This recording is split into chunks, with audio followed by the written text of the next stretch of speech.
Hi friends, எல்லோரும் பெரிய பெரிய ரோடு போட்டுட்டு அதுக்கு ஒரு பேர் வைப்பாங்க. நாங்கள் வந்து சின்னதாக ஒரு தடம் போட்டுட்டு இதுக்கு ஒரு பேர் வச்சுருக்குறோம்.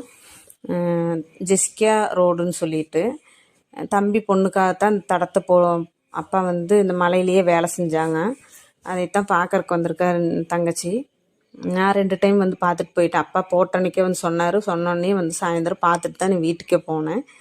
தங்கச்சி வந்து மே 1 புதுநன்மைக்கு வந்துட்டு போனதுக்கு இன்றைக்கி தான் வந்திருக்குறாங்க. 1.5 மாதம் 2 மாதமே ஆக போகுது.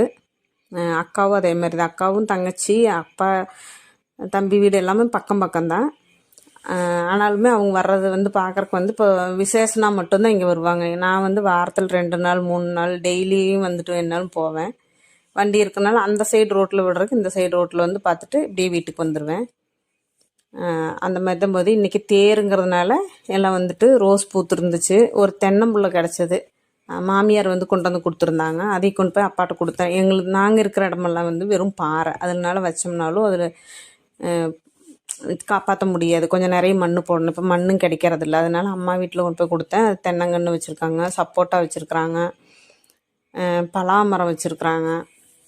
அதில் இன்றைக்கி ஒரு பலாப்பழம் நேற்றே கட் பண்ணி எடுத்து வச்சுருக்குறேன். நான் இன்றைக்கி அறுக்கல. நாங்கள் சரி சாயந்தரம் சாப்பிட்டு எல்லாம் பார்க்கலான்னு சொல்லிட்டு இருக்கலே மழை தட்டி எடுத்துருச்சு. காலையில் தான் சொன்னேன் மழை கொஞ்சம் கம்மியாக இருக்குது, வெயில் அடிக்குதுன்னு சொல்லிட்டு. மத்தியானத்துக்கு மேலே நல்ல மழை. எப்படின்னாலும் இனி தேர் சுற்று பிரகாரம் போக முடியாது. அப்போ மழையிலேயே ஒரு டம்ளர் டீ வச்சு குடிசாமி நாங்கள் குடிச்சிட்டு கிளம்புறோன்னு சொல்லி வாங்கி குடித்தோம். அம்மா வீட்டில் போயிட்டு இப்படி நம்ம உட்காந்துட்டு தம்பி சம்சாரமாக அண்ணன் சம்சாரமாக இருந்து வேலை வாங்குறதுல அது ஒரு சுகம். நான் அக்கா தம்பி தங்கச்சி எல்லோரும் இருக்கோம். அண்ணன் மட்டும் வெளியூரில் இருக்காங்க, வெளிநாட்டில் இருக்காங்க.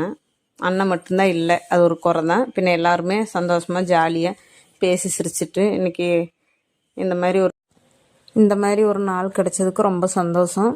எங்கள் வீடியோ பிடிச்சிருந்தா லைக் பண்ணுங்கள், கமெண்ட் பண்ணுங்கள், சப்ஸ்கிரைப் பண்ணுங்கள். Bye friends.